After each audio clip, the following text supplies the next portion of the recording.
Êtes-vous des bourses qui ne s'usent pas, un trésor inépuisable dans les cieux, là où le voleur n'approche pas, où la mythe ne détruit pas, car là où est votre trésor, là aussi sera votre cœur.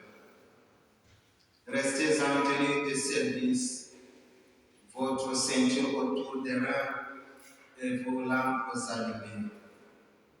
Soyez comme des gens qui attendent leur maître à son retour de noces pour lui ouvrir dès qu'il arrivera et frappera à la porte.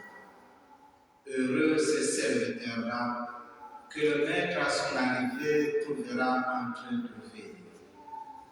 Amen, je vous le dis, celui qui, la ceinture autour des reins, les fera prendre place à table et passera pour le servir. S'il vient vers minuit ou vers 3 heures du matin et qu'il le trouve ainsi, heureux sont-ils. Vous le savez bien. Si le maître de maison avait su à quelle heure le voleur viendrait, il n'aurait pas laissé percer le mur de sa maison. Vous aussi, tenez-vous prêts. C'est à l'heure où vous ne penserez pas que le Fils de l'homme viendra. Pierre dit alors, Seigneur, est-ce pour nous que tu dis cette parabole ou bien pour tous? Le Seigneur répondit, que dire de l'intendant fidèle et sensé, à qui le maître confiera la charge de son personnel pour distribuer en temps voulu la ration de nourriture? Heureux ce serviteur que son maître, en arrivant, trouvera en train d'agir ainsi. Vraiment, je vous le déclare, il établira sur tous ses biens. Mais si le serviteur se dit en lui-même, mon maître tarde à venir, et s'il se met à frapper les serviteurs et les servantes, à manger, à boire et à s'enivrer, alors, quand le maître viendra, le jour où son serviteur ne s'y attend pas, et à l'heure qu'il ne connaît pas, il l'écartera et lui fera partager le sort des infidèles. Le serviteur qui, connaissant la volonté de son maître, n'a rien préparé et n'a pas accompli cette volonté, recevra un grand nombre de coups. Mais celui qui ne la connaissait pas et qui a mérité des coups pour sa conduite, celui-là n'en recevra qu'un petit nombre. À qui l'on a beaucoup donné, on demandera beaucoup. À qui on a beaucoup confié, on réclamera davantage. Acclamons la parole de Dieu.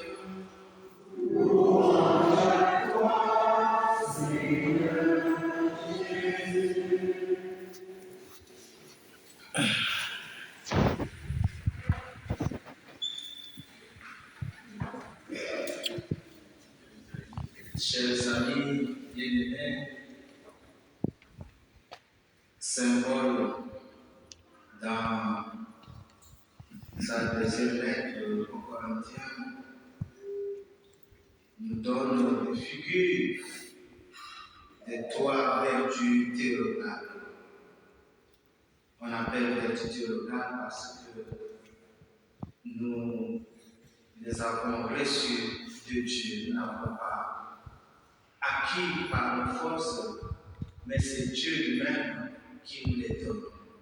Ces 3 vertus théologales, c'est la foi, l'espérance et la charité.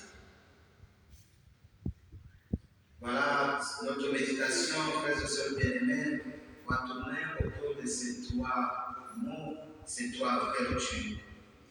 La foi, l'espérance et la charité. Nous avons écouté dans la première lecture, dans la deuxième lecture, moment tiré de la lettre aux Hébreux, la définition de la foi. Car maman dit, j'ai la foi, j'ai perdu la foi, donc je n'ai pas la foi comme telle. d'outils à être possédés. La foi est une façon de posséder ce que l'on espère. C'est un moyen de connaître des réalités qu'on ne voit pas. En s'arrêtant ici, chers amis, nous pouvons dire quelle est notre foi.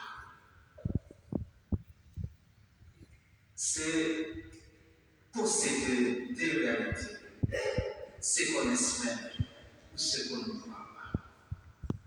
Bien sûr, c'est cela, et c'est pour cette raison que nous disons c'est un don de Dieu. La foi nous conduit justement à toujours désirer ce qu'on espère, à toujours aimer vouloir, chercher à connaître. La foi, ce n'est pas la confiance. Parfois, nous confondons la foi et la confiance. J'ai confiance en Jean, mais je n'ai pas la foi en Jean.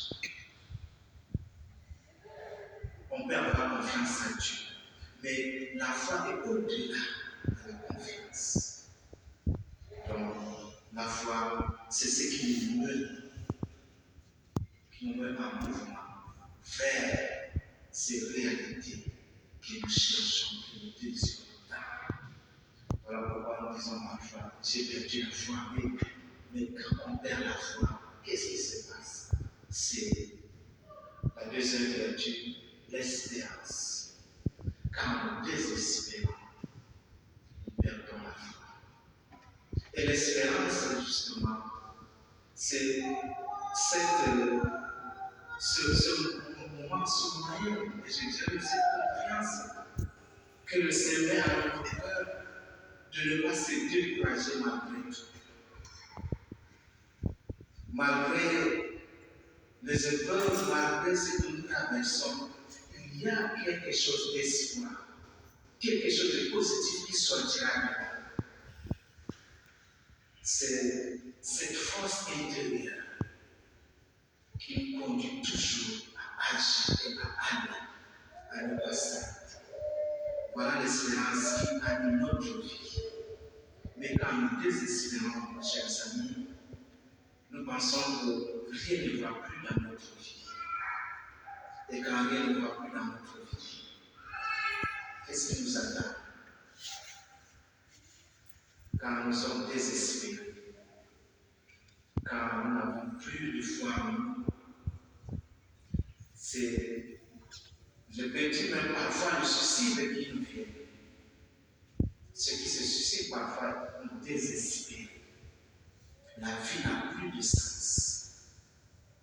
Et quand nous pensons que la vie n'a plus de sens, il y a ces conséquences qui arrivent. Et donc l'espérance, c'est ce mouvement, c'est cette force intérieure qui nous dit, malgré tout, il y a encore de chance. Dieu peut toujours continuer à faire quelque chose dans notre vie. Dans la deuxième lecture que nous avons écoutée, c'est cette foi qui a animé Abraham ou Sarah, malgré tout, n'ont pas désespéré de leur vie. Voilà que le Seigneur agit. Mais nous pensons peut-être que la foi, c'est lorsque nous demandons quelque chose là et le Seigneur agit. Le Seigneur peut agir dans son temps. Dans la foi, l'espérance, c'est cette force. Et la troisième vertu, la charité. La charité, c'est de vivre cette réalité que nous ne connaissons pas, que nous désirons.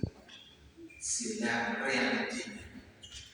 C'est pourquoi ça veut dire la foi et l'espérance disparaîtront, mais la charité demeure.